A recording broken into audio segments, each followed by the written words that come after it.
Als we het over pioniers hebben in de hip-hop en de rap, dan hebben we het over jou. Nou, dankjewel. Je bent dan begonnen begin jaren 90. Toen was eigenlijk het nog helemaal niet bekend hier, hè? Nou ja, het was inderdaad meer bekend in een soort kleine cirkel. Dus dat noem je dan eigenlijk al gauw de underground.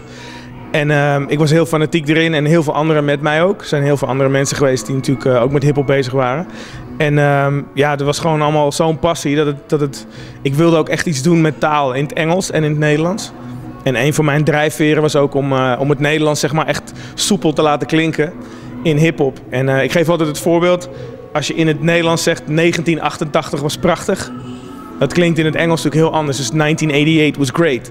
Dus hoe krijg je nou de sfeer van het Engels, maar wel in de Nederlandse taal? Dat was voor mij echt een uitdaging jarenlang. En een droom voor mij om daar iets mee te doen. En dat heb ik gewoon gedaan. En ik doe eigenlijk tot op de dag van vandaag met veel plezier Nederlandstalige rap. En ook Engelstalige rap. Dan heb je daar echt gigantisch goed mee gescoord. 2 TMF Awards gewonnen, ja, mag je wel zeggen. 3 zelfs, wauw. Ja, dan ben je toch wel een grote jongen, lijkt me. Nou ja, weet je wat het is? Ik vind het een hele eer om awards te winnen. Ik vind het echt heel tof. Maar ik vind het belangrijker dat je gewoon jezelf blijft en goede muziek blijft maken. En kijk, je bent ook niet zoveel zonder de mensen. Dus ik ben meer een mensenmens, weet je wel. Dan dat ik echt me daardoor een grote jongen voel of zo.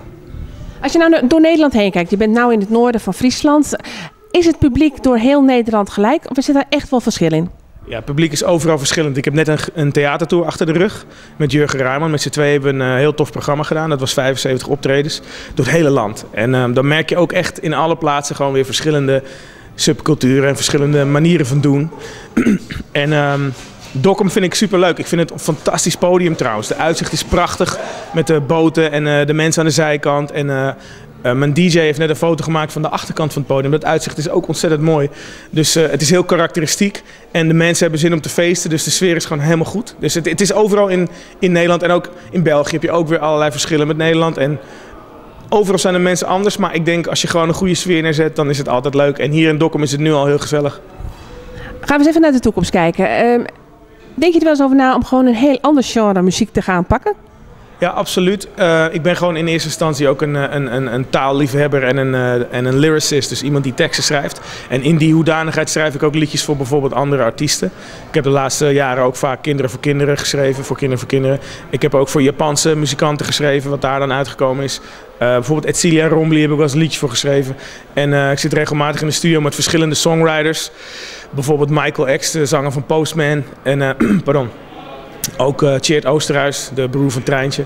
En met die mensen maak ik ook allemaal muziek en schrijf ik ook voor anderen. Dus dat vind ik heel erg leuk. En maar dan schrijf je ook echt muziek voor andere genres. Ik heb ook met Candy Dulver in het verleden muziek geschreven. Dat wordt dan echt jazz.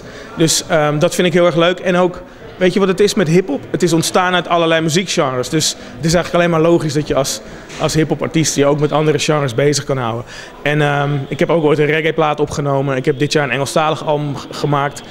Dus ik doe sowieso dingen die me aanspreken, ook als ze anders zijn dan het geëikte pad. En het lijkt me ook tof om helemaal iets anders te doen, absoluut. Ja, muziek is voor jou dus echt passie? Absoluut, pure passie en gewoon alles geven wat je hebt. Nou, gelukkig dat je dat met ons wilt delen. Ik hoop dat je genoten hebt hier in Dokkum. Absoluut, super tof. Ik moet alleen uitkijken op het podium, het is een hele lange catwalk. En ik zie niet goed waar die stopt.